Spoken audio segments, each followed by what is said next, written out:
Okay, welcome to the meeting tonight for the Utah Amateur Radio Club, and welcome to everybody that's online and those that pick it up later.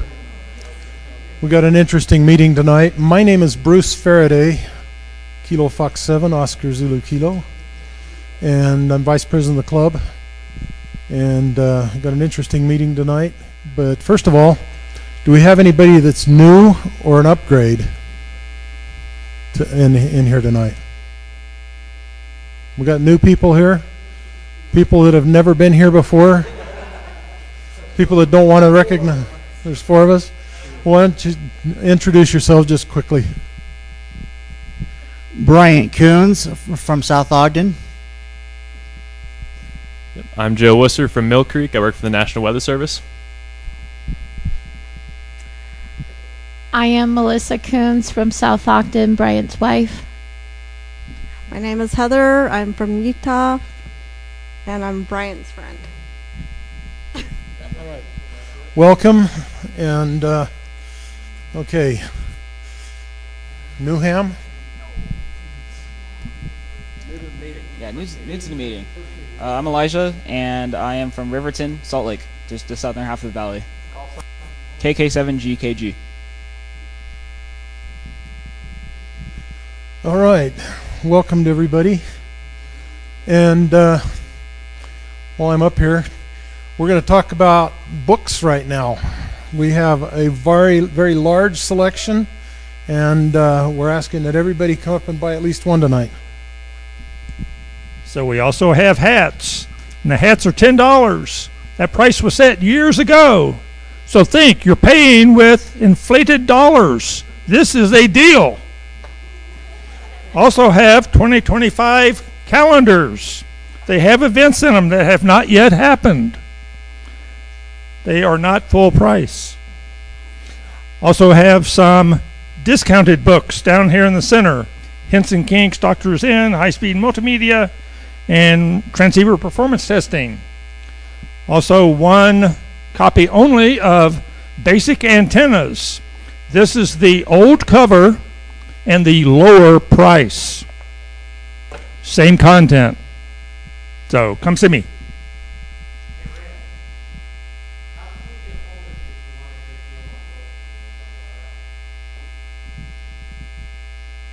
On the website should be my email address, rickg916@gmail.com. Okay, go ahead and reach out to him for smoking deals on ARL books. And we can get them to you, and you don't pay sales tax, you don't pay the shipping, because that's all included in what we do. All right. Do we have any classes that are going on? Is that something you'd work on? Okay, here's James.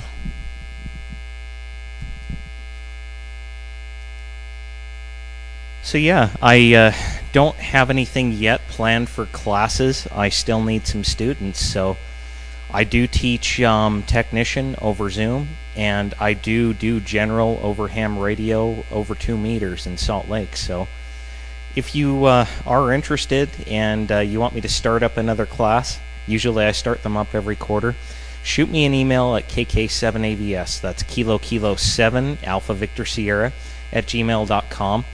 And I would be more than happy to help you out for sure. And I was really excited this last Monday. We went to the Taylorsville exam session, and I brought a couple of students with me, some younger kids, and they passed the exam, and I am super excited, and they want to join the Salt Lake Youth Amateur Radio Club. So if you know anybody that needs their ham radio license for sure, give me a jingle from the UARC website. My number's up there, or shoot me an email, kk7avs@gmail.com. All right. We invite everybody to go ahead and get your license if you don't have one, and if you need to upgrade, we can help you with that too.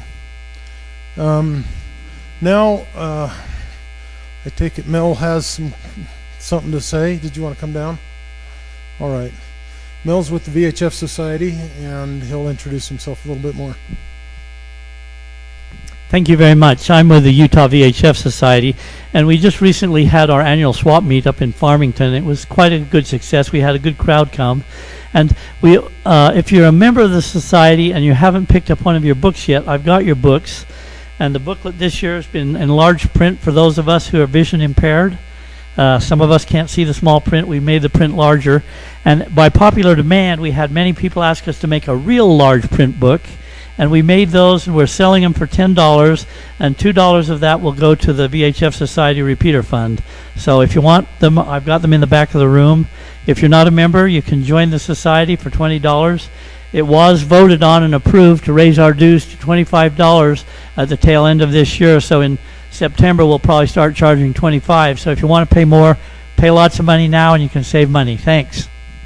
Tell them a little bit about the repeaters. For those of you who don't know, we, the Utah VHF Society, sponsor a system of repeaters called the Intermountain Intertie. And these are 34 different repeaters throughout Utah, Arizona, Nevada, Idaho, Wyoming, and all of them are linked together. So when you pick up on one of those repeaters, like the 147.12 on Farnsworth Peak, you're talking to everybody on that entire system. It's a great big giant party line. So it's a neat system of repeaters that are all linked together. And the VHF Society supports all of those through your dues. Just to give you an idea, last year we were able to spend over $20,000 maintaining all of those repeaters through the efforts of your dues and donations. So I have to say thank you to everybody supporting the society. Yeah, thanks, Mel. Huh? Oh, okay. Okay, come on down and introduce yourself and what you and your group. And just for the intertie thing, I was down in Las Vegas and was talking to somebody in Layton through that intertie. Made it really nice because I needed to, pass some messages up here. Oh, I'm sorry, I have very mild stage fright, so I'm not very good at this. But my name's Elijah. I'm KK7GKG. You've probably heard of me somewhere. I am the vice president of the Salt Lake Youth Amateur Radio Club. I'm not good at stand-up presentations, sorry. If you want to contact us, you can go to my website, which is kk7gkg.com. I believe it's linked on the top taskbar. Or you can go to slyarc.com. That's Salt Lake Youth Amateur Radio Club.com, and that takes you straight to our website. We normally talk over groups.io, if you know what that is, and we are planning on going out to, I think it's ARL Field Day is what it's called, somewhere over here in Cottonwood Heights. So if you want to stop by, I don't have the dates, but it's there. All right, thanks, and you did good. Okay, some things coming up. I just remembered this. Next weekend is Pony Express Ride. The one after that is the Salt Lake Marathon. The weekend after that is the Salt Flats Endurance Race, and they're looking for amateurs on all of those. They go out and sit at the aid stations and make sure that the race functions properly, and also be able to transfer information if something were to happen. And yeah, I was at the bike race out in the Salt Flats this last weekend, and somebody actually fell and was found unconscious on the side of the road. And so that got handled very quickly. And that we one good reason to go out and help. All right, we're also looking for a to help out. Anybody wants to help with our field day, please get in touch with one of our officers. We are looking for any assistance, from organizing and setting it up to just coming out and helping haul gear and be a participant in it. There's a lot of moving parts to it, and it helps to have many hands. Okay? And with that, we are going to go into our meeting tonight, presentation. Bryant Kuns is a resident of South Ogden. He became fascinated with weather as a little boy and got involved with the Community Collaborative Rain, Hail, and Snow Network, where his weather journey started. He is now a National Weather Service skywarn coordinator, and he's going to give us a presentation on skywarn tonight. So let's welcome Brian up here. There you go.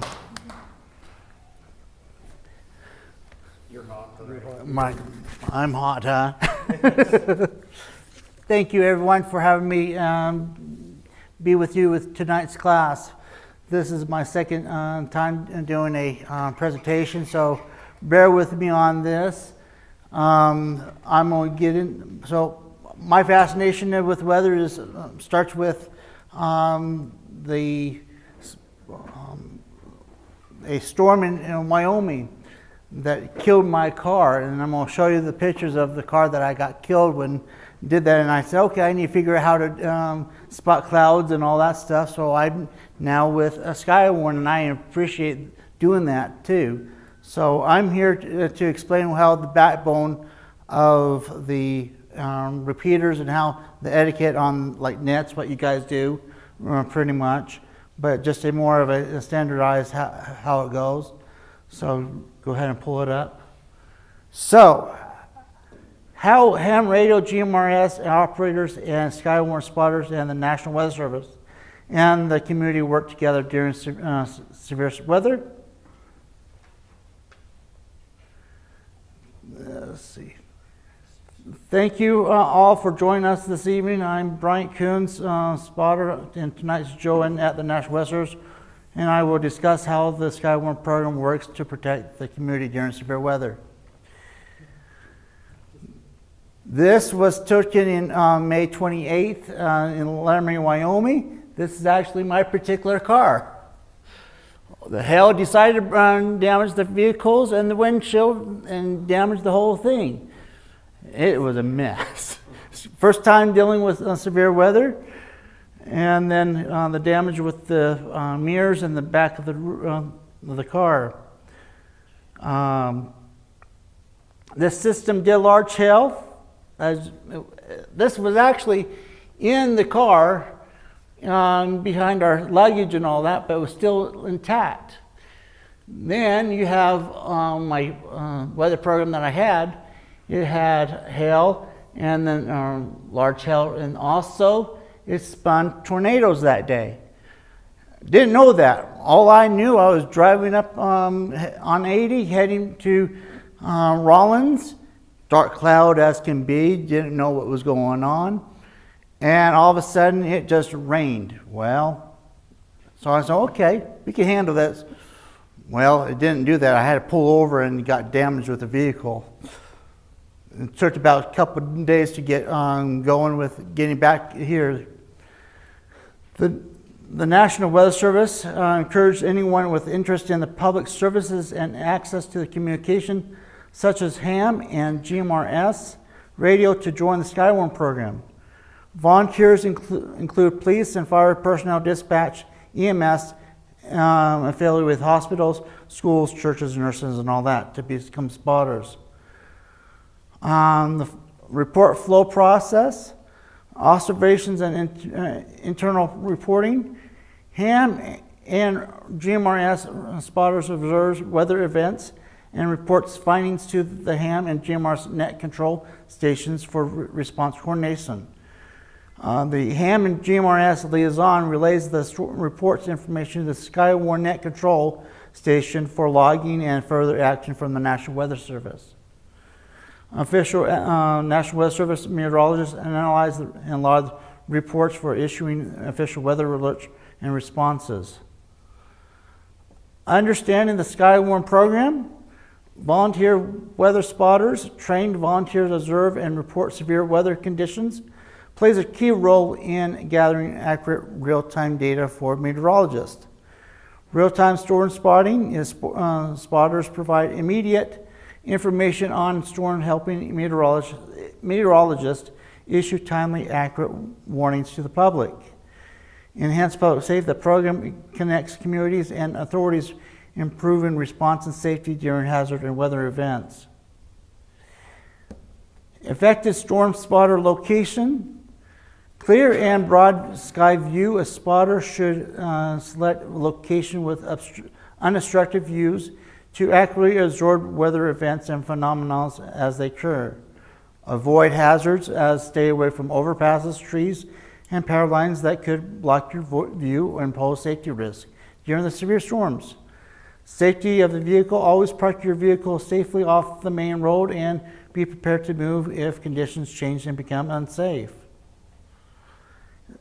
Essential training for ham and GMRS spotters is complete skywarn training. Helps the ham and GMRS and skywarn spotters accurately report weather conditions, improving weather safety during severe storms.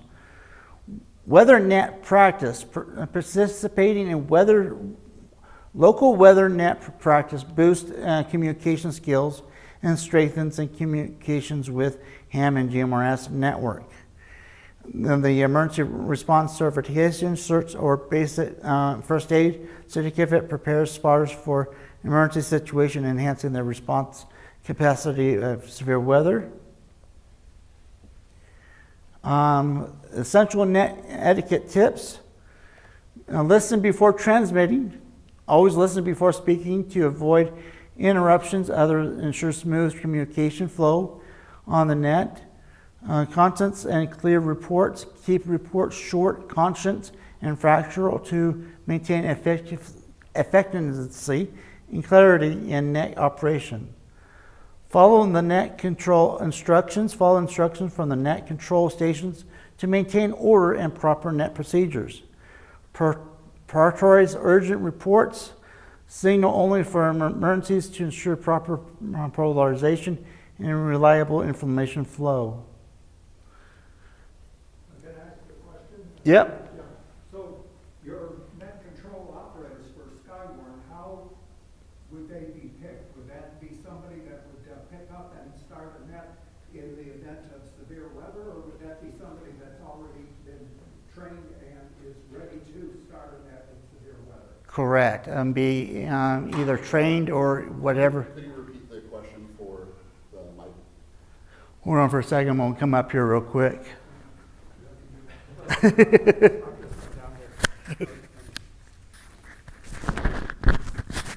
Yeah, my question is, how would someone start a net as a storm spotter? Would that be when somebody is witnesses an event and just starts the net, or is that somebody that is chosen ahead of time and would get a net going? That would be where you can actually start your own net, and if it's severity limit, you let the person that's on their net or frequency on that with the channel, how you guys do that, to get in there, and then you just link that up with people that's in the emergency management or the other side of it all, and working that out with the Slack channels and working create that group together on that part. Thank you. Communication tools. ham and GMRS radios are crucial for reliable communication during storm spotting. They help maintain contact with other spotters and emergencies. Weather tracking apps, radar provide real-time updates. Measurements like coins, rulers, notebooks help measure hail. Safety with the flashlights, vehicle emergency kits, and dash cam for better documentation. ham and GMRS, National Weather Center, enhance emergency communication.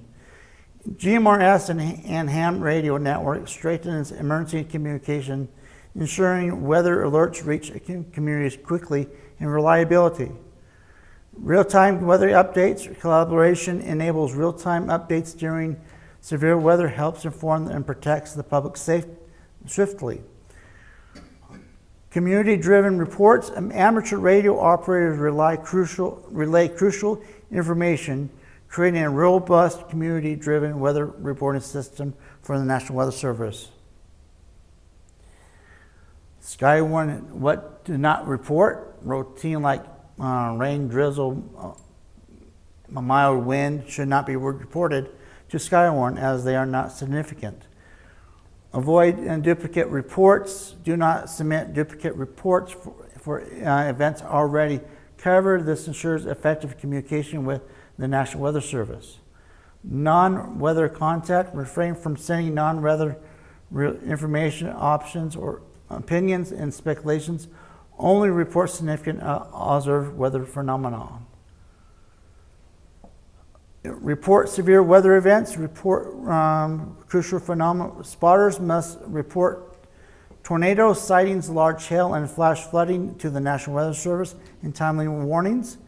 Damaging winds and lightning. Inform the National Weather Service about damaging winds and significant lightning event that helps protect communities and infrastructure. Enhancing public safety. Timing and accurate reports from spotters improve weather warnings and increase public safety during severe weather. And then you can also send your reports to the new Slack channel that we have created for you guys.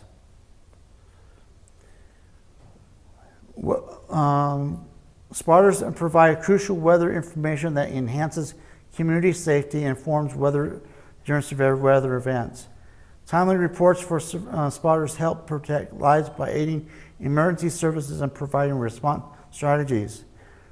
Prepared and fracture reports. Spotters must stay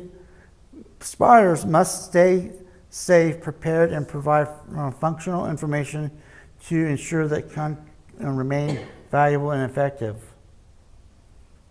HAM and GMRS weather net structure.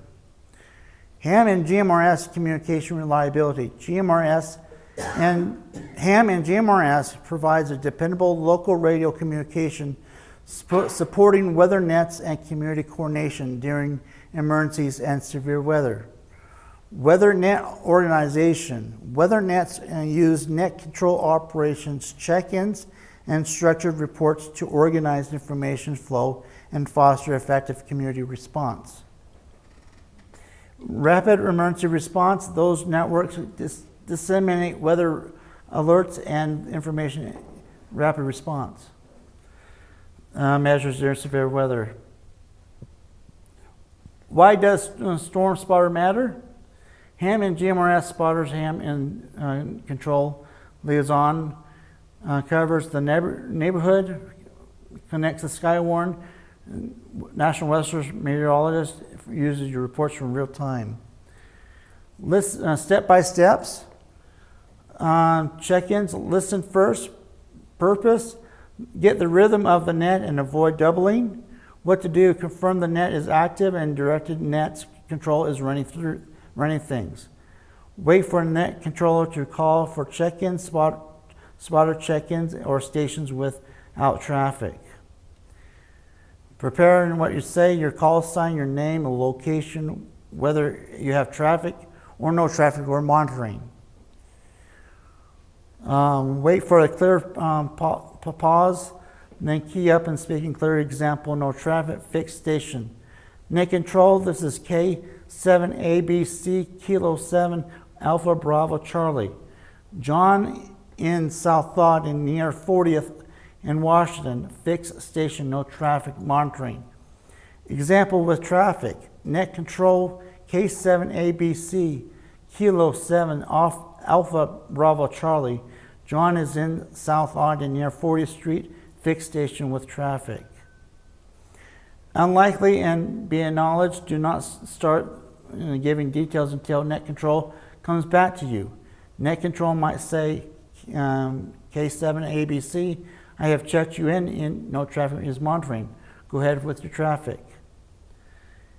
If you have any reports to the National Weather Service friendly format, when net control calls you, what is the phenomenon? Hail, wind, funnel, floods, etc. Where, precise location, city and nearest major road and intersection. When, time observed.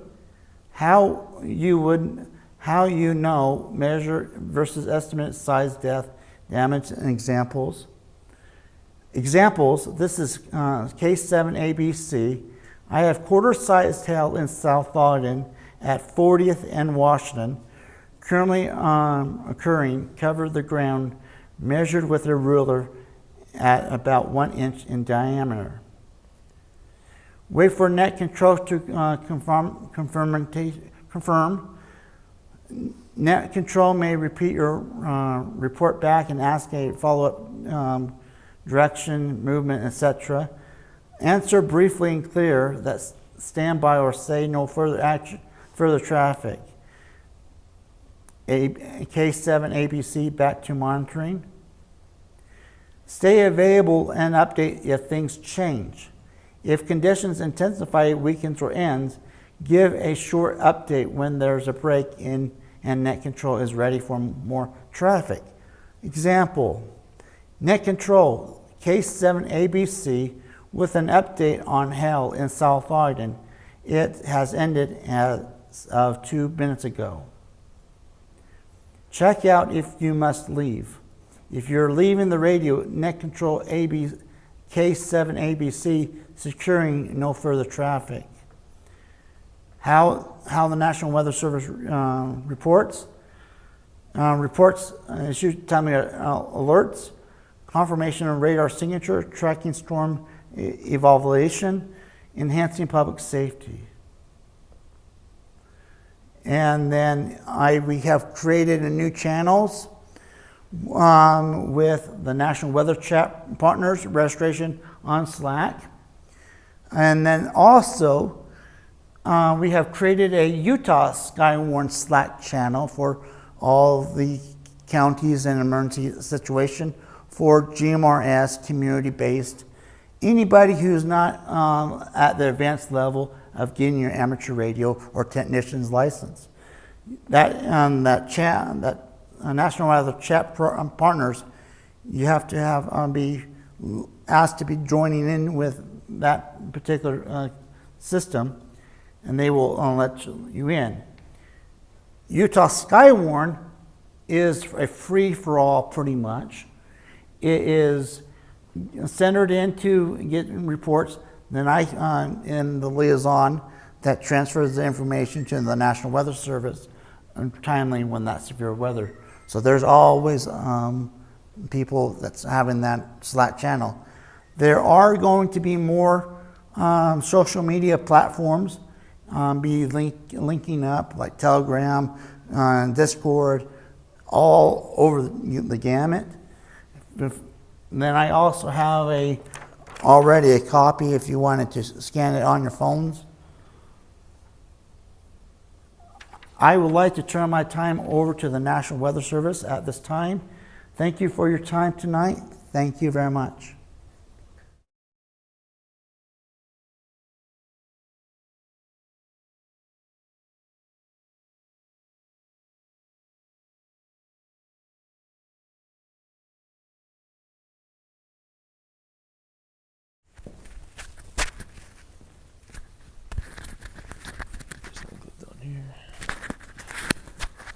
Can everyone hear me all right? Yep. I'll take that.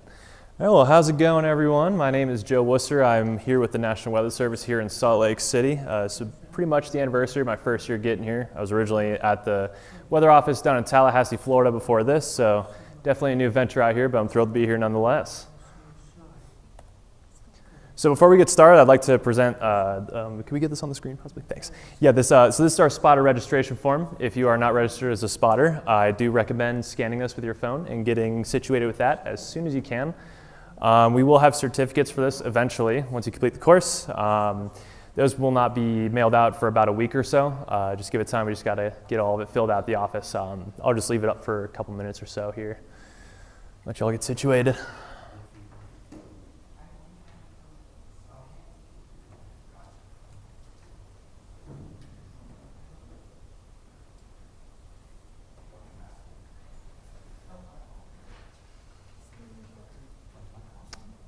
Judged by looks around the room, I think we're good to proceed here.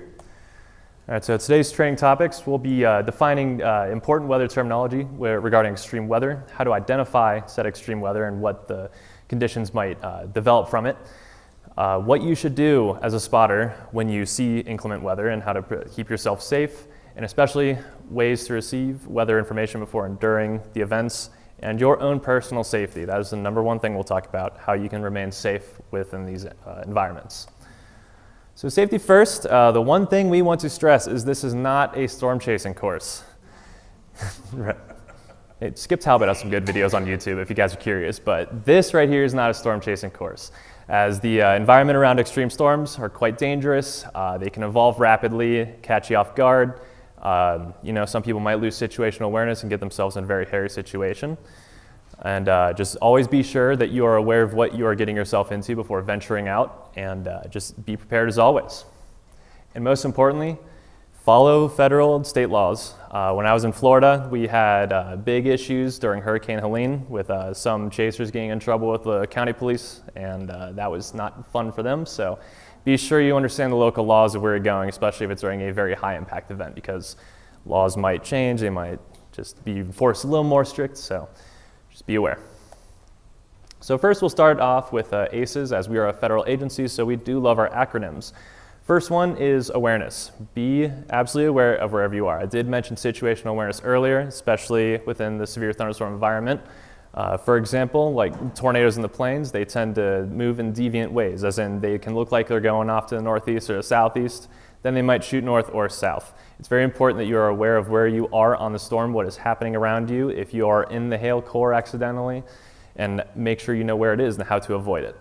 Next is communication. Be sure to communicate with those around you, and especially if you have other people in the car. Ideally, you won't be doing any of this alone. Have somebody with you to communicate everything going on, just so you have an extra set of eyes and make sure you are not losing situational awareness. Always having that extra person, that extra set of eyes will help you know exactly where you are and what is going on around you. The next will be your escape route. Please make sure you have an escape route in case anything goes hairy. Like I said, deviant tornadoes, you actually end up in the hail core, some extreme winds come out of nowhere. It's very important to be able to know where you can bail in the event that you are caught off guard. And last but not least, we have safe zones. Any storm shelters within the area, if you're outside, just looking at lightning from a storm far away and you see some lightning getting kind of close to you. It's important to know where your car is that you can shelter in. Perhaps if you don't have a car, maybe a sheltered area. Just make sure you're not out in the open. If you are in the path of a tornado, be sure to know where your local tornado shelters are, and just everything around that sort of categorization. So why are you critical to our operations within the Weather Service? We cannot see necessarily everything that's happening on the ground. Our radar has limitations. Out here in Utah, we do have some pretty extreme terrain that can lead to beam blockage from the radars, as in we have very large rocks surrounding the valley. So that prevents us from seeing what can necessarily go on in some of the valleys that are behind those mountains, and even what's behind. Duchesne County is one of the prime examples of sometimes we really just don't know what's going on back there, as we do have the Wasatch Front blocking what we can see a lot of the time. So you as a spotter can call us up and let us know in Slack and give us a general idea of what you're seeing, which can help influence our warning decisions. As in, the radar also does not see below cloud bases, even within a proper environment that doesn't suffer from beam blockage. And it's also not necessarily good at indicating circulations near the surface.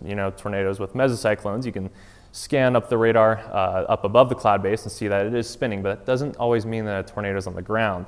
So sometimes that might influence our warning decisions, whether we do warn on it or we don't warn on it. And your reports are very valuable to us. One story I'd like to bring here regarding ham radio operators is during my time in Tallahassee, it was February 4th, 2024. If you guys are curious to look up the event, we had a EF2 tornado go through Valdosta, Georgia. It was right next to the radar. We knew there was a lot of tornadoes that day. We had a severe warning out in that storm. Couldn't necessarily see the circulation just because of how close it was to the radar, and it also was kind of an abnormal storm for the area, as it really didn't have a lot of precipitation. And our ham radio operator posted in our Slack a video of a large wedge tornado on the ground. And that ham radio operator, I don't really know his name, but I owe everything to him because he helped us save countless lives that day, because not even about 5 minutes later it ended up hitting a trailer park and nobody died. So your spotting is very valuable to us. And that goes into the next point, providing ground truth. We just need to know what's going on sometimes. We are the experts in our field, but it can only take you so far sometimes, and it's very valuable to know what's actually happening versus what we can theorize is happening. And ground truth can be correlated with radar signatures prior to, during, and severe weather to aid in our warning decisions, as in we archive all of our severe weather reports to get a better idea of what actually happened as we do a lot of event reviews following the event. And it also helps with just bookkeeping in general, as we like to keep good archives of these events that we have.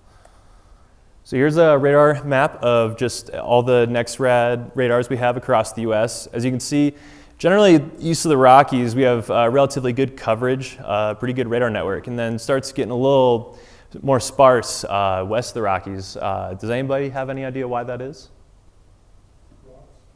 Big rocks, indeed, nailed it. Yes, yeah, pretty much just the rocks get in the way, especially with our radar that we have here down in Cedar City in southwest Utah. That is up on a very high elevation mountain, but it still does get blocked a little bit, so it's kind of difficult to see what's going on around that area. Then here's our radio coverage. As you can see, pretty good coverage east of the Rockies, as expected. It generally isn't terrible out west. We do have some sparse areas in the West Desert, but for the most part, ample coverage. Then real quick, here's just some of the different call signs for different sites we got here.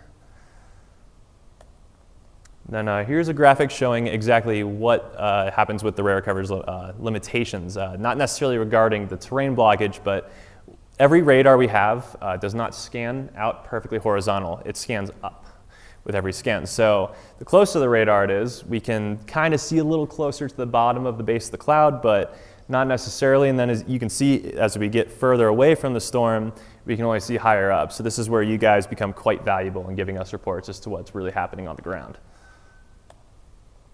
So a little bit about us before I continue. We are a 24/7 operation, as in you can call the office at any time of the day and we'll pick up the phone and say hi to you, give you whatever weather information you desire, and answer some pretty interesting questions along the way. So we've got 26 counties plus Uinta County, Wyoming.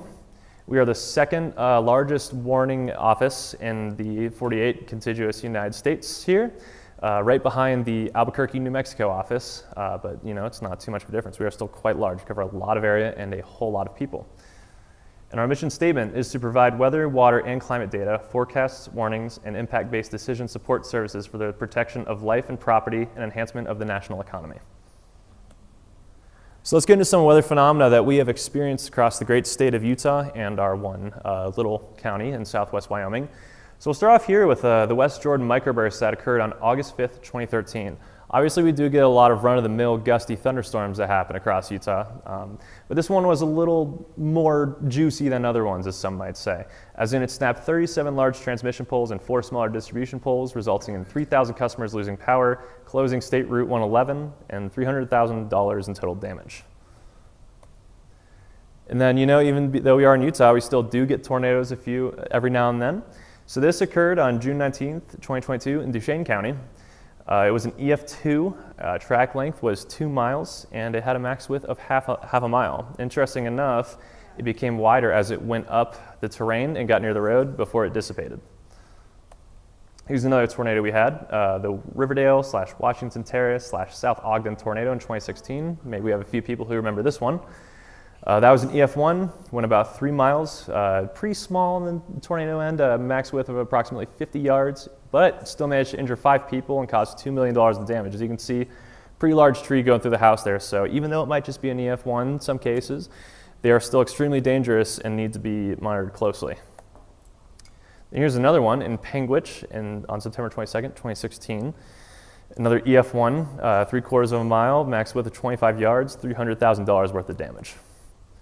Then one thing we do see a lot around Utah, primarily in southern Utah, is flooding and just flash floods in general. And in 2024, we had 182 flood fatalities, with 2 of them occurring here in Utah. And since 1950, Utah has seen 63 fatalities from flash floods. So I'm not sure if you guys are familiar with the Capitol Reef National Park flash flood that occurred in June of 2022. There's a really amazing video of it on YouTube from some guy who was just there visiting the park with his kids. He records the whole thing on his dash cam. It is unbelievable. It was one of the craziest storm videos I've ever watched. I highly recommend looking this up at some point so you can get a good idea of what happens down there when you can get some flooding in a not so great area. This resulted in 60 people getting stranded with multiple vehicles washed away and totaling about $110,000 of vehicle damage. Thankfully, nobody died. Then here's another example of a flash flood that occurred in Goblin Valley State Park within the Little Wild Horse Canyon on May 11th, 2020, which resulted in 2 fatalities. And we actually did have another flash flood there recently. Thankfully, nobody died. But yeah, it can happen at any time of year. So obviously, it's more prone to happen late summer and fall. Oh, yep.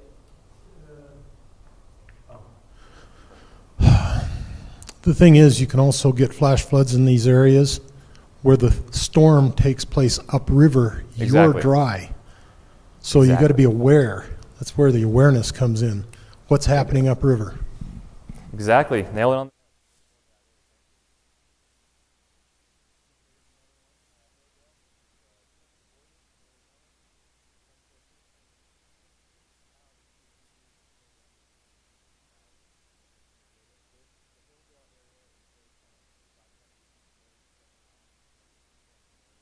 Basin upstream, so you might not even necessarily know what's happening. The storm could be pretty far away up in a basin, sending all that water down. It's eventually going to come to you. So we have multiple different ways to warn this and get the alerts out to people in time, just if we see something happening quite far away.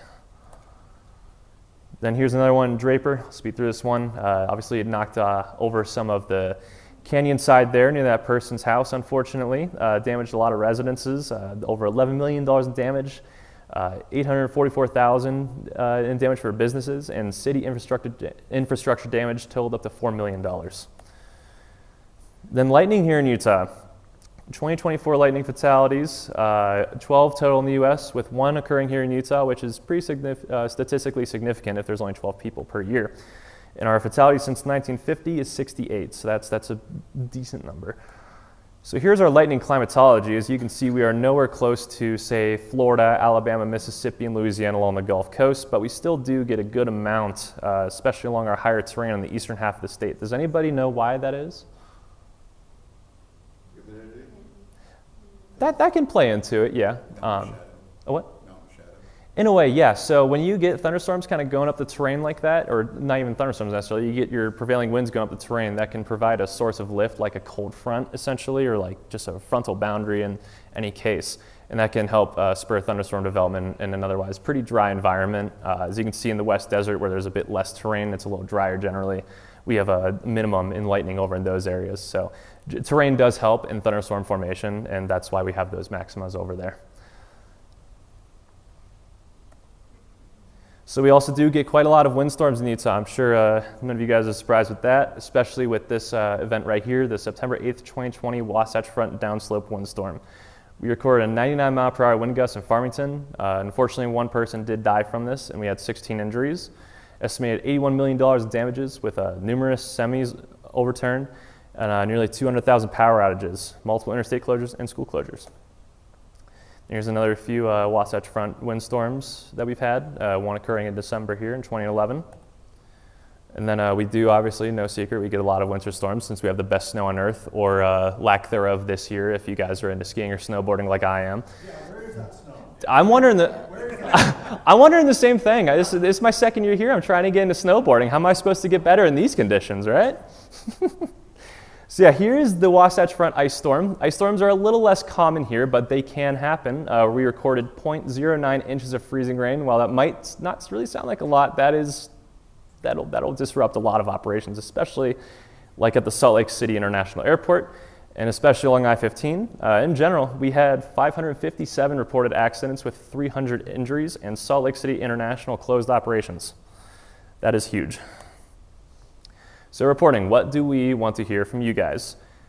Do not assume that we already know what's happening. Obviously, don't try to explain what you guys see on radar apps or anything. We do generally have an idea of what might be happening, but it's good to know what is happening on the ground. So we would like to keep it explicitly to that, such as if you see a tornado, a funnel cloud, and/or a wall cloud, any flash flooding, and/or rapidly rising water, any damaging winds. You can even measure winds like on a Kestrel or something. If you have those tools to do that, that is extremely useful as well. We could also use those hail reports. Those are very valuable. For example, I severe warned a storm last year over near the Book Cliffs, and we weren't totally sure if it was severe or not, but we had a spotter out there, gave them a call, and they verified that there was a lot of 1-inch hail falling for us. So that was important for us to know what to do going forward, as it's kind of in a radar hole. So just kept the warning going for a while, and hopefully prevented people from getting knocked on the head with hail, so that would not be very fun. Obviously, wildland fires are very important to get reported as well, especially going into this year where we are experiencing pretty early onset drought and just not a lot of snow to prevent anything. Snowfall, snow depth, and freezing rain are also very important, and especially marine-related weather events. I am the marine weather focal point for the Great Salt Lake and different various bodies of water around here, so I promise I'm not biased, but I'd really love for anyone to call in if you see anything going on over the Great Salt Lake, as that is kind of a hole for reports, and I feel like there's a lot more that happens over there than we actually know about. So when you report, follow the 4 W's: who, what, when, and where. Identify yourself as a trained spotter. That will improve just how we take the legitimacy of the call. Obviously, not everybody here is calling us in good faith, so it always helps to get good calls from people that we are fully aware of as registered spotters for our area. Describing the severe weather feature, what. Providing the exact time feature was spotted. That's important for when we're logging it in the database later on post-event. And please be as specific as possible with your location, such as referencing distance and direction from the nearest city, using any interstate, state, or county road information. Intersections are insanely valuable because we can obviously just plug those into Google and know immediately where you are just off the rip. And for any marine stuff, if you're on the Great Salt Lake, referencing the marina or any other navigational information is valuable as well. Even just giving us a lat lawn is valuable. So here's some reporting options for us. So we have our severe weather spotter line up at the top there. Storm reports on the MPing app, we'll touch on that shortly. We do have our email set up for utah.spotter@noaa.gov. And our Facebook/X account at MWS Salt Lake City. And then obviously put it with the tag, #UTweather. I'd say the most preferred one out of the 4 of these would either be the severe weather spotter line, as in there's no delay and chance that any of our forecasters on the desk miss seeing your report on social media or email. Second would be probably on Twitter. Back when I was in Florida, I verified a lot of severe weather reports through Twitter, especially during hurricanes. So let's get into CoCoRaH's precipitation reporting. So this is used for rain, hail, and snow. If you want to register and view observations, you can visit the homepage at www.cocorahs.org. Or if you want more information, you can contact our focal point, Mike Seaman. He's one of our senior forecasters at the office. His email is mike.seaman@noaa.gov. So MPing is known as Meteorological Phenomena Identification Near the Ground. As I mentioned earlier, we love acronyms in this agency. So basically the NOAA/National Severe Storms Laboratory, University of Oklahoma, and the Cooperative Institute for Mesoscale Meteorological Studies developed this product as a way you can submit weather observations, and you can also view other people's reports from around the area. If you're like me, you like just knowing what's going on around you, which I'm sure all of you guys do. You can report obviously through the app. It's available on the Apple App Store and Google Play, so you can do it through your phone. And you can also visit the homepage at mping.nssl.noaa.gov. So we also have the Citizen Weather Observer Program, or known as CWOP, as in the office, because we don't like spelling out acronyms too much. This is basically America's weather industry automated weather stations, which takes precipitation, temperature, relative humidity, wind speed, direction, and among other parameters. It's pretty useful stuff. You get a lot of information from these things. You can collaborate with us directly on site selection, wherever you guys want to put it. This information is shareable on the MesoWest page. And more information on this can be accessed at the link there. I believe the Cleveland office was one of the offices spearheading more of the information on this. That's why it's on their homepage. So anticipating severe weather when you are in an inclement environment. Situational awareness, number 1, be aware of your environment. As I mentioned earlier, such as tornadoes especially, they can deviate. They can move very unpredictably. You need to make sure you are keeping a safe distance for whatever you are the most comfortable with, and especially know your environment. There have been a lot of people that have gotten caught off guard by these in the past, and they can really mess your day up if you are in the wrong spot at the wrong time. Obviously, knowing where you are in the storm, being familiar with your weather app, and just the general idea of what a thunderstorm looks like on radar, so you can pay attention to what area of the storm that you are in. Always know what direction you are facing the storm and what direction the storm is moving, and also, most importantly, have an escape route. That is very important. It also helps out here that we have a lot of terrain features that you can pick just to make sure you're looking the right direction. And if you don't have reception or anything, you can base the storm motion based off that, and that can perhaps help keep you safe in these situations. Anticipating severe weather. So you can utilize a lot of our services that we have on our website at weather.gov/Salt Lake City.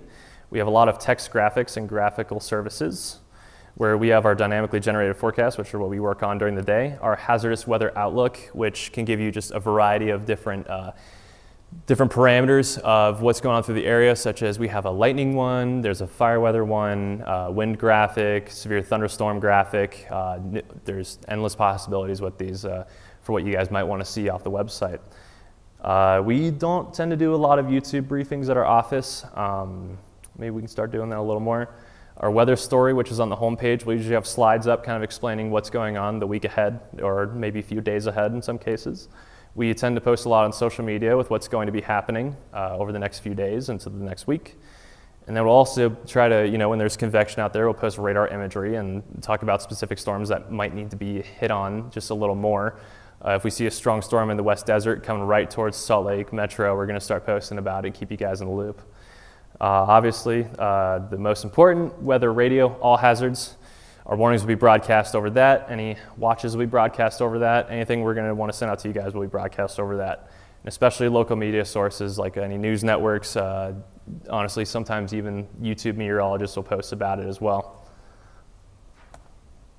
So starting here, our outlooks are issued from the Storm Prediction Center. I don't know if you guys are super familiar with that. They're based out of Norman, Oklahoma. They issue convective outlooks.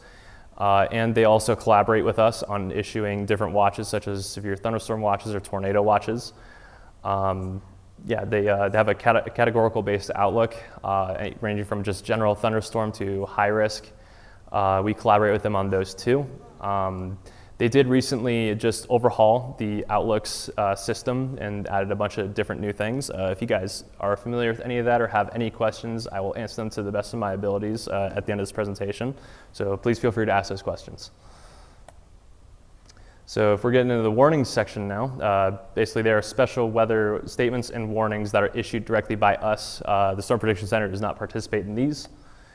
And we'll usually put out these text bulletins with it, describing exactly where it is, where it's going, and what it's capable of.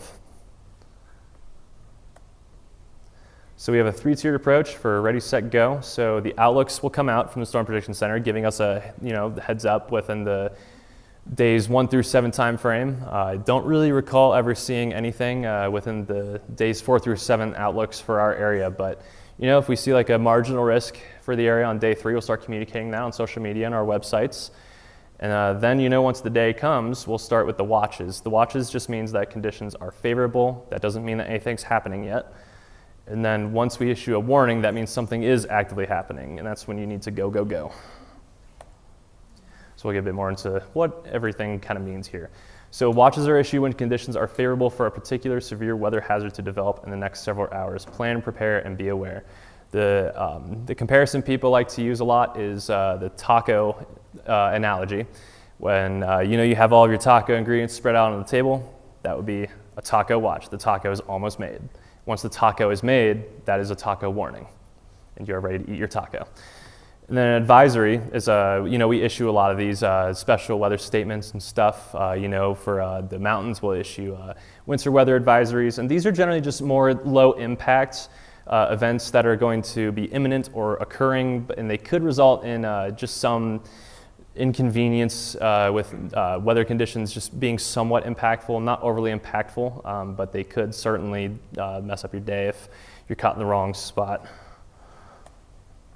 So what exactly makes a thunderstorm severe? Whenever it has a tornado, that's pretty severe. Winds of at least 58 miles per hour or reports of wind damage. Obviously, we can't record every single wind gust. Our network is only so large and so dense. So if we receive reports from you guys, like the trees down or something like that, that can influence our decision to issue a severe weather thunderstorm or a severe thunderstorm warning if we're kind of on the fence about it. Hail of at least 1 inch in diameter. It's also very valuable to get those reports from you as well. So what exactly goes into making a thunderstorm? Moisture, obviously preferably in the lower to mid levels of the atmosphere. Generally our moisture will come from pretty much over in the Pacific and into the Gulf of California there to the east of the Baja Peninsula of Mexico. You typically will get a lot of moisture in the fall months from tropical systems down there that ends up getting picked up in some larger systems and dragged up here. Another ingredient that goes into it is lift. Basically, this will help put unstable air up higher and generally help generate thunderstorms. Also known as fronts, like cold fronts will do it. Left behind frontal boundaries from previous storms can also help spur thunderstorm development. Then instability, which is the ability for air to accelerate upward or downward when started up or down. So let's get into some types of thunderstorms. So at the top left there, we have a single cell, nothing too crazy, generally just your garden variety of storms. Multi-cell can be somewhat prolific. Rainmakers occasionally just produce some sporadic wind gusts. Then at the bottom left, we have the supercell thunderstorm, which is the rarest and arguably one of the strongest that you can possibly get. Now, does anybody know where that radar image is from? Anyone have an idea? Might catch you off guard. It's definitely not in the plains, I can tell you that. That is north of Pocatello, Idaho. And that ended up dropping a decent tornado from it as well. And then, yeah, you can get some pretty good tornadoes up there in the Snake River Valley. Yeah, and then last but not least, we have squall lines. These are capable of all hazards as well. Saw numerous of these during my time in the Southeast. They can be pretty prolific wind producers. They can produce a lot of quick tornadoes that could spin up. That's where our spotters became quite valuable. And even in some cases, they can produce a lot of hail. And then here's what they will look like generally, just from an image standpoint. So the top left are single cells, pretty much just your general run-of-the-mill summer thunderstorm that you'll see around here. Multi-cells, you're just going to see a lot of towering cumulus going on into cumulonimbus clouds. Then your supercells are going to be way more well-defined. You're going to see some pretty good anvils from that, overshooting tops, which is the clouds billowing up from the anvil. And then your squall lines, you typically will just see a massive line with a large self cloud. We'll get more into some of the terminology coming up here soon. So let's get into some thunderstorm structure here. So your updraft is a small scale column of rising air. If the air is sufficiently moist and unstable, then moisture condenses to become a cumulonimbus cloud, signaling the initial development of a thunderstorm. So that is when your warm air is rising into the storm. And your downdraft is when that air becomes cool enough aloft, generally rain cooled, and falls back down to the surface. And that is what typically provides wind and wind damage from these thunderstorms. And a fully developed thunderstorm will have a very distinct updraft and downdraft. And as you can see with the top view graphic there, you can see where the heavy rain is located all the way down to the light rain. And then there is a cold front popping out of it. And that is essentially just showing you guys just a general area of where the cold air is rushing out from underneath the thunderstorm. So here's a little image showing you guys just the thunderstorm life cycle of a pretty just run-of-the-mill thunderstorm here in Utah over summer. So you'll see them go up. Generally, they'll go straight up, just pretty updraft dominant. They'll be pretty short-lived, maybe like 10 to 15 minutes. Little rain from it, lightning's possible, maybe some gusty winds up to like 40 to 50 miles per hour in some cases. Then the mature stage, you'll see just a much larger storm. You'll see more of a defined rain shaft. Hail, heavy rain, lightning, strong winds, and then most cases, like in very few cases out here, tornadoes, but those are more associated with supercells. We'll get more into that soon. You'll see an anvil at the storm top, and they'll typically last 10 to 20 minutes. The dissipating stage right here, you'll start to see the clouds up at the top and then maybe just kind of raggedy precipitation curtain falling from under it, signaling that the storm is dissipating. It has lost all of its energy. And it's mostly descending air at that point, which you're going to see rainfall steadily decreasing across the area. Maybe some strong wind and hail, especially out here. We generally tend to see a lot of gusts from our drier looking thunderstorms. You can still get frequent lightning from these, and generally this part will last about 45 to 50 minutes. So in the weather sphere, we do have wind shear, which is essentially just the changing of wind speed and direction with height. And this plays a lot into how thunderstorms behave, develop, and more. So in the picture on the left there, you can see that there is pretty equivalent wind. It's generally pretty light going into that thunderstorm, allowing it to just go straight up and then collapse in on itself, so it's not going to last very long. However, in a sheared environment where there's a lot more wind shear available to the storm, it will tilt your updraft and keep the rain a little bit displaced from the main core of the storm, which is going to prevent it from cooling itself too much and collapsing in on itself. Generally, this is seen mostly with supercells, as those are more long-lived than your garden variety thunderstorms.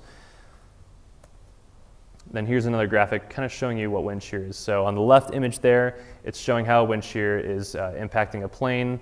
That can result in quite some turbulence, or maybe just kind of a sketchy landing on the runway where your tail's kind of backing out a little more and you're not landing as straight as you'd probably prefer as a passenger. The right image there shows essentially how your rotating columns of air aloft are formed when talking more about supercells. When you have differing directions of wind and speed aloft, you get these rotating columns of air, aka vorticity. And those go directly into supercell and tornado development, such as when you get your forcing mechanism, like your front that I mentioned, like a cold front or a frontal boundary that I mentioned earlier, that gives you your source of lift. And what it does is it tilts that rotating column of air within the storm and allows it to develop a mesocyclone, which is going to help it last a bit longer and potentially enhance the hazards that might be available to the storm. So here's another graphic just kind of showing the role of the wind shear, showing exactly how it works, especially on the right picture there, and how it's going to impact your storm. As you can see, the middlemost picture kind of just shows once you're starting to tilt that updraft a little bit, and then the next picture goes to show the tornado that forms from it. Obviously, not every supercell will have a tornado on it, but when you do start getting your updraft tilted into vertical like that, you can certainly increase your chances of seeing one.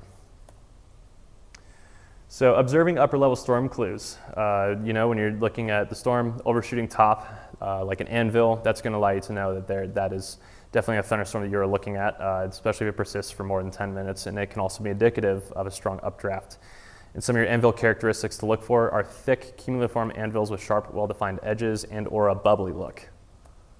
So here's a few pictures to show you exactly what I'm talking about. The top right shows you your most well-defined anvil. So you can see it's very crisp on the edges. You have some puffier clouds at the bottom, and the bottom rightmost picture shows what a decaying anvil looks like with a storm that is in its final stages of life. Here's some more intensity clues for an updraft viewed about 10 to 20 miles from the storm. It's whenever it has the hard cauliflower appearance and vertically upright, you're looking at a storm that could be potentially intensifying. And then when you look at the one on the right, that's going to tell you that it's probably decaying slightly or just weaker in general, as it's more soft and mushy in appearance and more vertically tilted. So some of the wind clues you can look for, shelf cloud, roll clouds, and downbursts. Hail clues, it'll look slightly different than your general rain curtain that you'll see. It might have a slight white hue to it. It will stand out. Or you'll have a greenish tint to the sky. Green tints are not always associated with hail, but it certainly can be an indicator in some cases.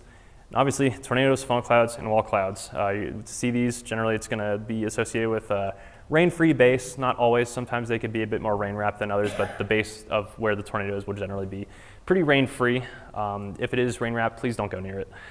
And then your wall cloud, which can precede tornadic development. It's basically just an isolated lowering of a rain-free base that could be rotating, usually near the north side of the updraft. So getting into what exactly a shelf cloud is, it's going to just look like a big whale's mouth coming right at you. Typically, it's just low-level horizontal wedge-shaped cloud on the leading edge of a thunderstorm. Typically, these can be associated with thunderstorms kind of decaying. It's indicative of more cold air shooting out from beneath the storm.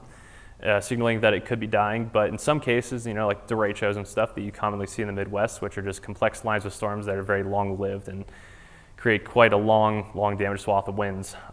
Those will be generally gusting out as they become dominant, and those will generally have shelf clouds on them, but it does not mean that they are dying.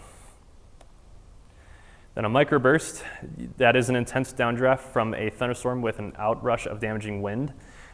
We have seen them here exceed 100 miles per hour. You might not really see a whole lot. You might just feel the wind, or you'll see some light rain above, and then you just feel the wind hit you.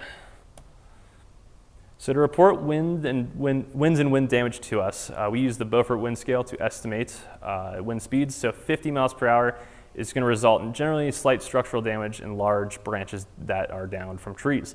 60 miles per hour will result in moderate structural and tree damage, and then 70 plus will be heavy to severe structural and tree damage. If you were to ever see wind damage or wind gusts over 50 miles per hour, please report those to us. We would love to hear about it. Looking for hail, as I mentioned earlier, just look for the white hail shafts and streamers, greenish tint to the sky. And then, yeah, here's just a few pictures showing you exactly what it might look like. The bottom left shows a pretty turquoise hue to that storm. There's probably a decent hail core within that. And then on the right, you've got a hailstorm across southern Utah in 2006. You can see the, I don't know how good it is on this screen, but you can see the little white striations along the edge of the storm there, pretty indicative of some hail falling with it. Then measure the hail for us, please. If you have anything to measure it with or compare it to, please take pictures and send it to us. That is very, very important. Here's the circumference record hail that occurred in Aurora, Nebraska, June 22nd, 2003. And then here's another one, the record hail weight and diameter that occurred in Vivian, South Dakota in 2010. I believe that is 8 inches. That would not be fun to get hit by, especially your car. I'm glad that you did not take that to your car in Wyoming. I took a 3-inch hailstone to a rental last year and it was not fun. And please don't report marble-sized hail. Marbles come in numerous different sizes, so don't use marbles. We encourage you to use coins or other objects that are quite distinct. You know, one of the choices we can do when issuing a warning for severe thunderstorms and when discerning hail sizes is we can choose something to compare it to in the warning. For instance, we can put DVD-sized hail. I don't know who used a DVD to measure the hail, but I love the creativity with that. And other ones, you know, you can do grapefruit-sized hail, just anything that is unique enough for us to be able to discern hail size that you can compare it to. That would be phenomenal. So here's another close look with supercells, tornadoes, funnel clouds, and wall clouds. So on the left side there, we have a general just schematic for what exactly a supercell with a tornado is going to look like. As you can see, generally on the right side here, you have your rain and hail shaft mostly displaced from the storm. You have your wall cloud right above the tornado, right down there at the base. Your flanking line, which is essentially just feeding into the storm, helping it intensify. And then your anvil going forward ahead of the storm with your overshooting top there at the top. And on the right, you have a pretty well-defined tornado there.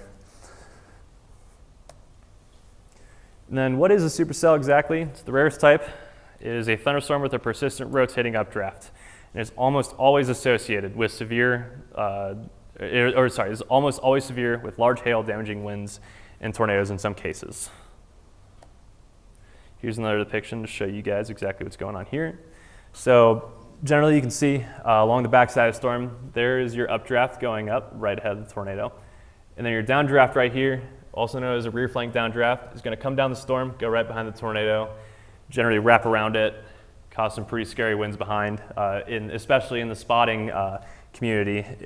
You can be looking at the tornado and still experience some very, very strong winds near the tornado. So please be aware of where you are with the storm. Even if you're behind it, you can still experience some very strong winds associated with the downdraft from this tornado. So do not stand near power lines, don't be near trees, make sure that you are in a safe spot, that you are not going to get hit by anything. So the last thing we want to hear about is somebody getting injured while spotting for us. And then at the right side there, we have a schematic of what you're going to look for on radar.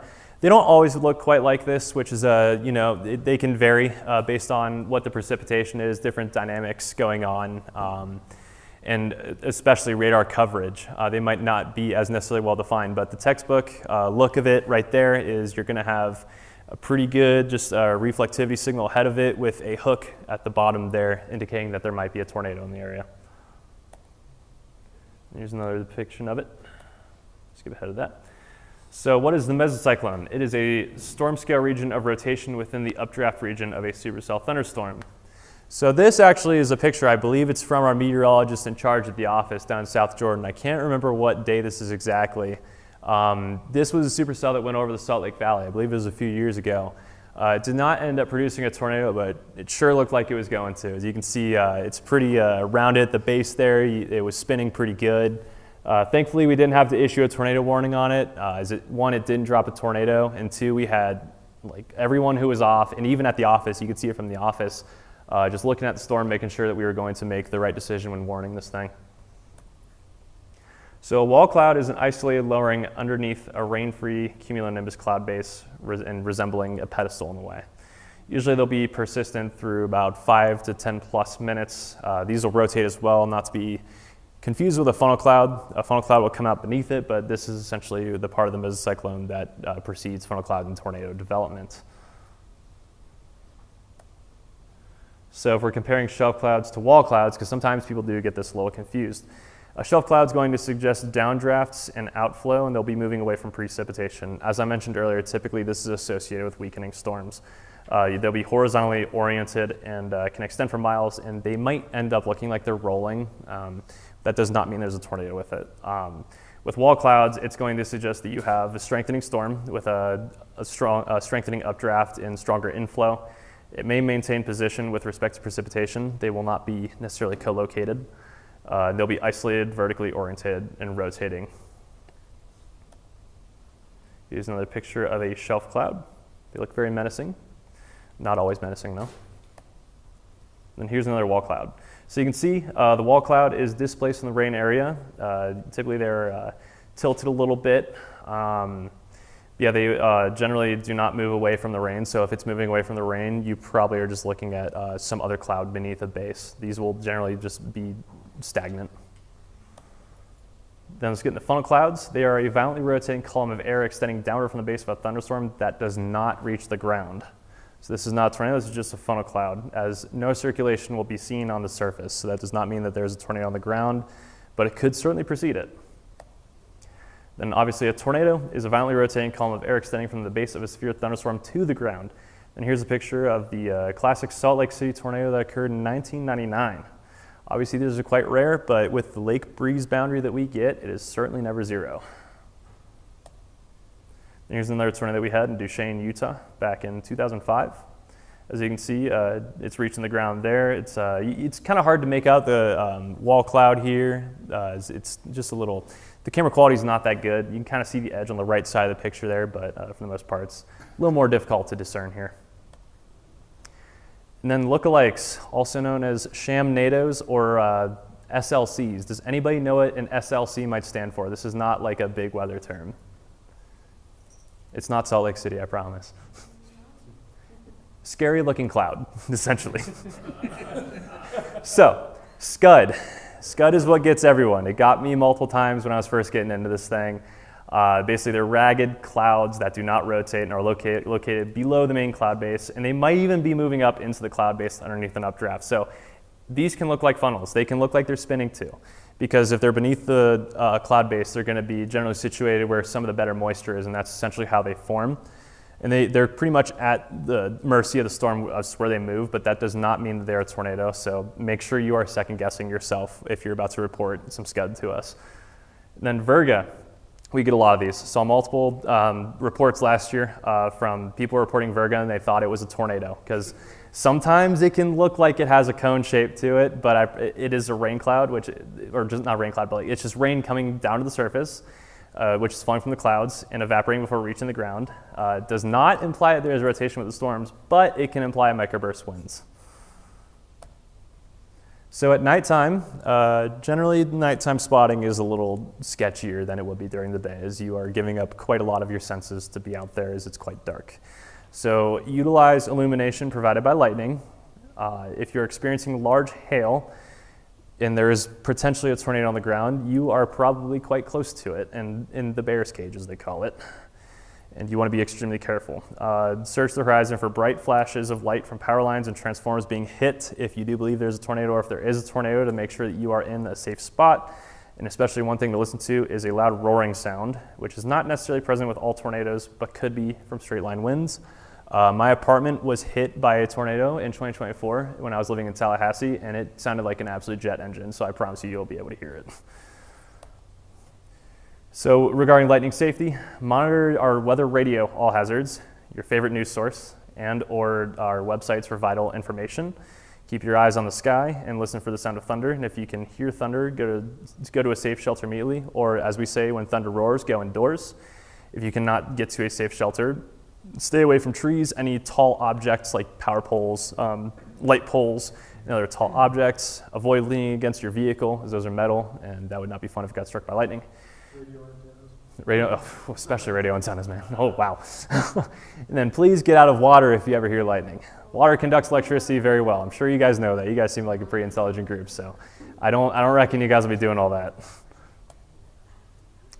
So if we're interpreting radar here, we're back to just the classic supercell look. Reflectivity, which is at the top right there. Your hotter colors, so it goes pretty much pink and white all the way down to red, yellow, green, and blue.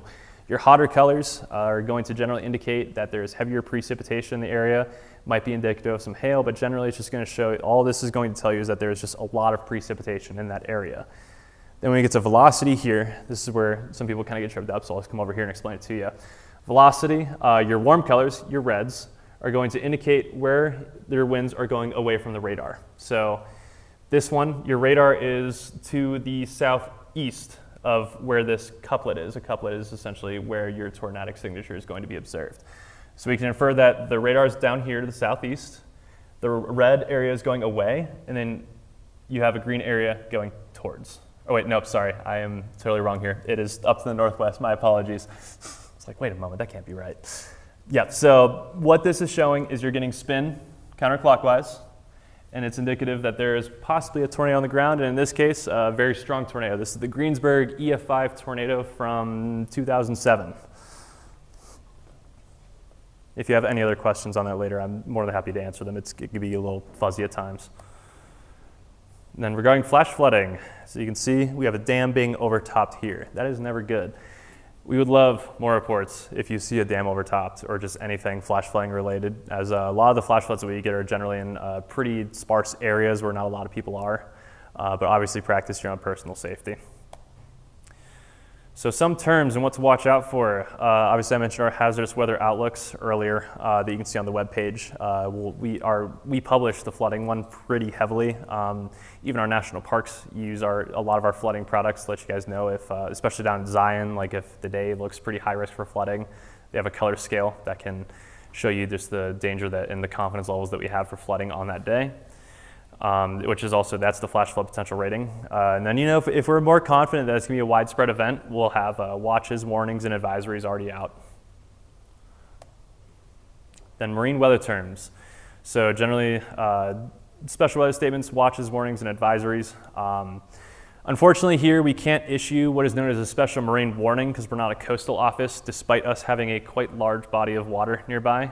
So we just generally have to have it fall under the umbrella of just the typical warnings that we issue for all of our land areas, but we'll typically tweak the wording within those warnings to be more geared towards like boaters and stuff like that, or just people who are on the water in general.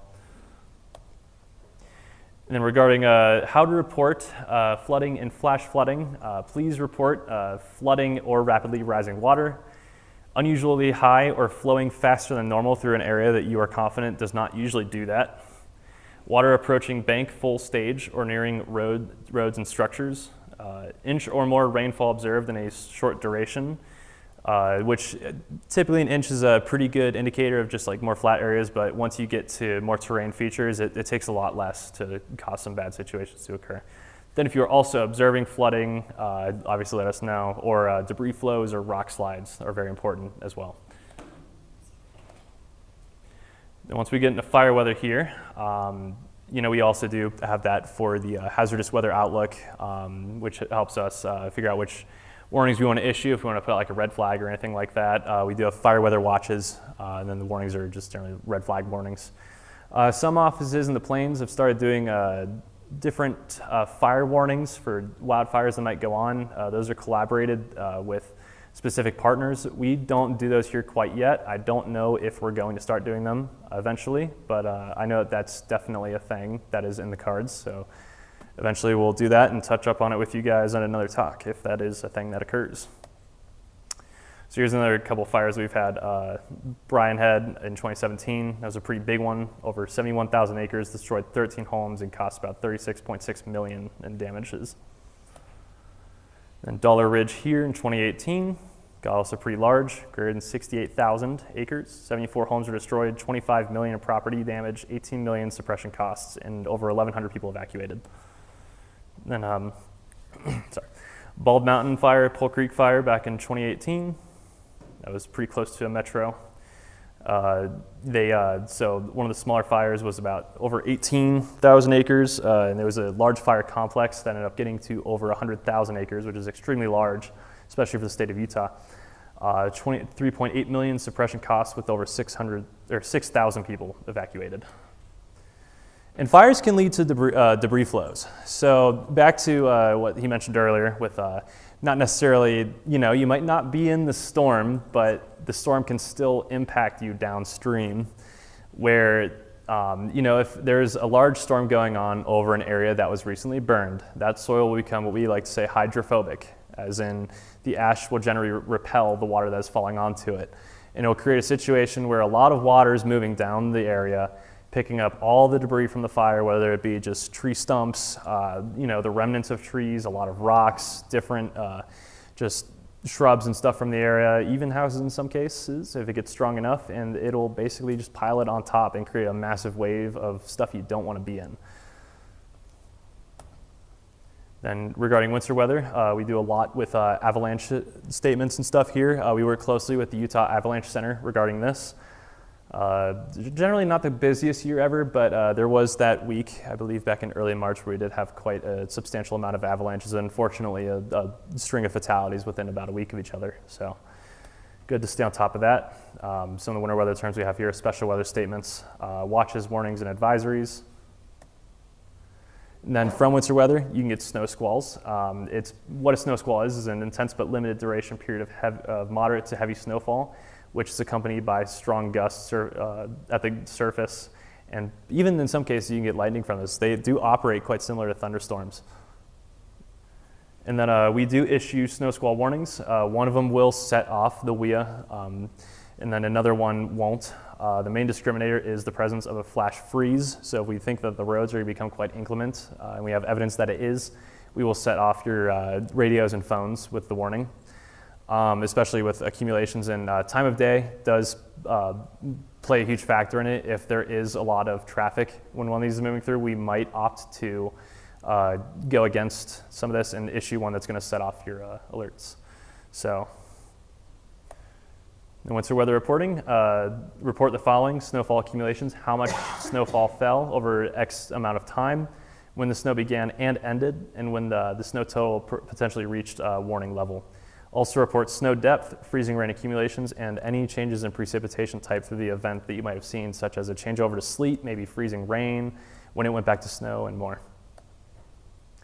And when you're measuring ice, please take them as radial. So flat surface ice is measured like generally just on a flat surface. Radials, you see on the right side there, they have a branch that has a lot of ice accumulations on it, and they're measuring it that way. That is the preferred way.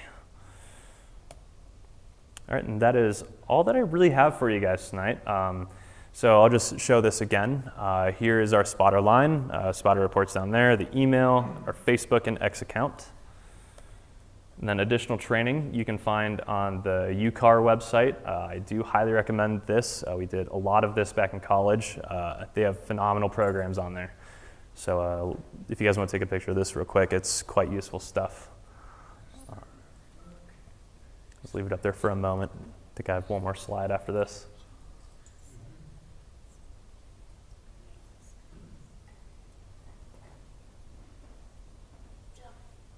Oh, yeah.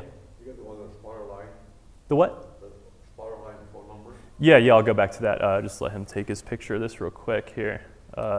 There's the weather spotter line at the top there. Apologies, I didn't mean to go too quick through that.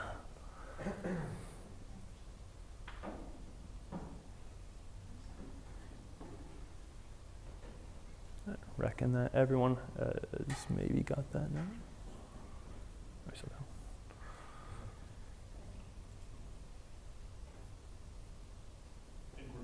You're good, sweet. Then some of our web resources, once again, weather.gov/Salt Lake City is where you're going to be able to find everything that you've ever wanted to hear from us, hopefully. Then our weather spotter page is weather.gov/SLSLE/spotter.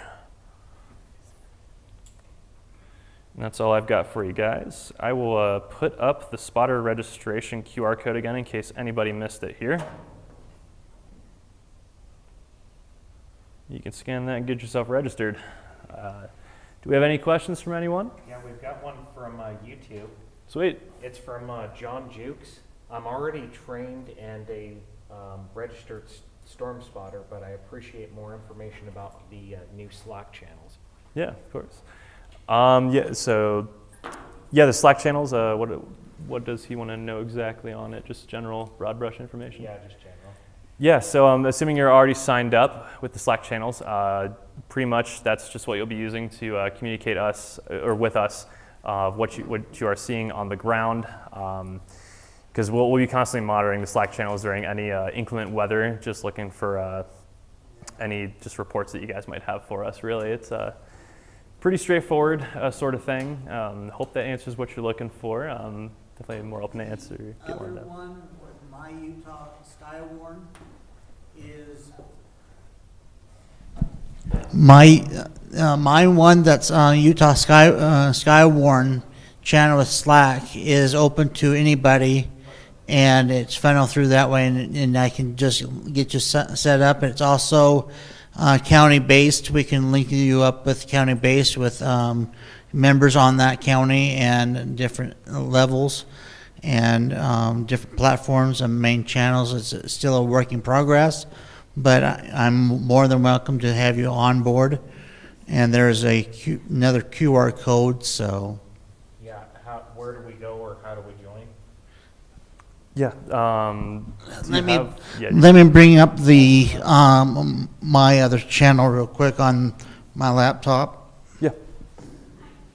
Yeah, not problem. And then maybe if he's watching through that, we can hold up the paper so he can scan it, if that works. And Jeff, if you'll just mention to the microphone, this is going to be Yeah, there. for later. Yeah, so all this is going to be available on YouTube later in case anybody missed anything. Yeah, if you'll get them to me. Yep, and those will also be available on the website for you to sign up after this presentation's over. It's the same thing with what he's presenting with the QR code on that one. And then the Utah skywarn, and that's all opened up with that part. It's the same thing, but it's all opened up to the community level too. Absolutely. Thank you. All righty. Any others? No questions? Y'all are being Questions? Wow. Either I explained that really well or really bad. You guys just want to get out. I've definitely got one for you. All right. Let's hear it. So, what's the weirdest thing that you've seen, or what's the weirdest thing that you could possibly expect to see as far as weather, or something you're looking for, something to knock off your bucket list? For me personally? Yeah. Oh, man, that's a tough one. Wouldn't mind seeing a tornado on a mountain. Wouldn't mind, responsibly storm spotting. I'm on the clock. I think Devil's Tower in Wyoming would be pretty sweet to see a storm by. That'd be cool. I think that would make for a good picture if anybody ever goes out and does that. There's been a few. I don't think I've ever seen a picture of any tornadoes by it, but I think that'd be a pretty good juxtaposition. So I think that'd be pretty sweet. I've seen a good amount of weather in my time, so that's definitely the end goal at some point. Bruce, Yes. I heard one time in the Uintas, the F3 tornado. There's a tornado up there? There was one in the Uintas. They mowed out a bunch of trees, and I went and what caused this? The only thing it could have done was a tornado. I'm sorry, what was that? The only thing it could have done was a tornado. They didn't? It mowed out a bunch of trees in that one area. Yeah, there is definitely a few tornadoes that can occur up there on occasion. Yeah, the terrain does tend to influence it on occasion as well. So, and unfortunately, our radar coverage there is not very good. So, yes, storm spotting out there would be very valuable. Yes.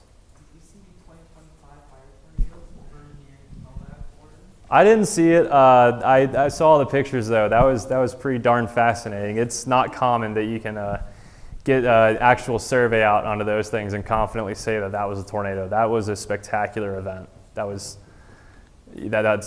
unbelievably rare. Especially, I believe it was rated an EF2, and I mean, that's very uncommon for Utah as it is too. So.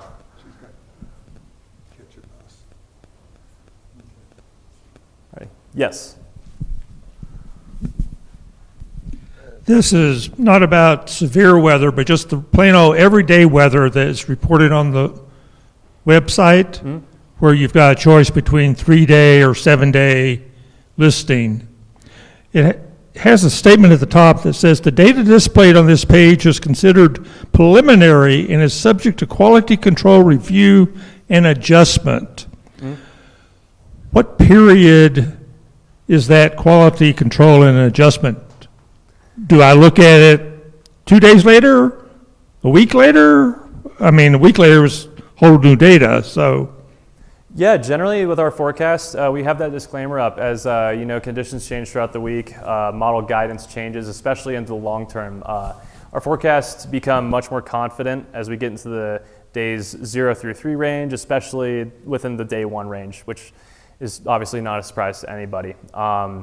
But yeah, it's mostly up to your discretion as we can see some pretty substantial pattern changes in the long term. So say we have a temperature of 70 degrees along day 7, and then eventually that ends up changing to maybe 50 degrees on day 1.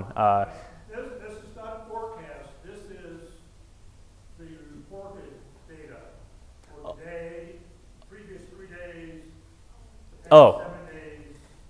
Yes. So those can change, not necessarily common. Sometimes they have to go through a quality check. We'll receive the data, it'll get reported and posted on the website, like you said. And then we'll go in and QC it to make sure it makes meteorological sense. And that could sometimes result in the data changing. So it's just, if it changes, that's just us making sure that it's proper, like in the database and everything. Rick, is there a disclaimer that you can't zoom when it rains on your vacation? No. When it rained 3 days ago and you got wet and you didn't say it, you can't sue. Exactly. No, I'm looking at the temperature and I'm just wondering, yeah. There doesn't seem to be any provision for, we changed this number from what it previously was reported as. Is that correct? It'll just be a different graph, but there won't be any indication that it was previously a different number. Yeah, if I'm understanding correctly, I don't believe that we would ever show anything showing that we changed it. So that's why we have that disclaimer up there. Okay. In other words, if we got it wrong, we made it right. Please don't notice that we got it wrong. You won't know. Right. Any other questions? Okay. I think we're good. Yeah. Thanks for coming out. well. Appreciate it. Thanks.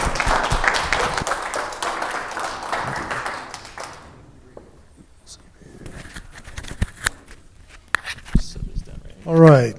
Appreciate you coming out and helping us understand what we look at outside. Mike, do you want to bring that down? And everybody got their tickets in? All right. Adam, do you want to come over here and pull a 9? Or I can pull them. I think the presenter has to be. One of you two can pull. Yeah. Pull 9. Just pull 9 tickets out of the bucket. All right, come on. There's 9. Okay. No.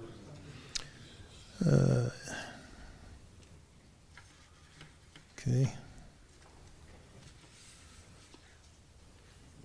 What is that, 5? There's 5, yeah. 6, 7, 8. One more. There's 9. All right. I'm going to. Okay, good. I'm going to read these off. It's first come, first serve, okay? KG7 GOW, Bryant Kuns. KC7 DGN. The prizes are right there. First come, first serve. N7 MFQ. Elijah KK7 GKG. K7 DWP. WJ3RI. Blaine, you get one. And AI7U.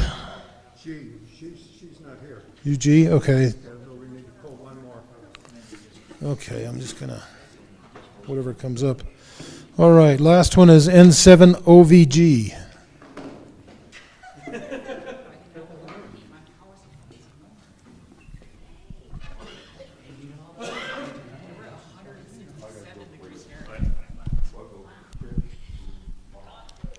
I'm in screen. Okay, I've got it. Thank you guys for attending. Thank you all again, Joe and Bryant, for presenting. Like Bruce said at the beginning of the meeting, guys, field day is coming up around the corner. We need a field day coordinator, or if you're willing to volunteer, please email me or somebody on the board. I am not going to be able to coordinate it this year. We need somebody boots on the ground. Thank you all. Have a great night.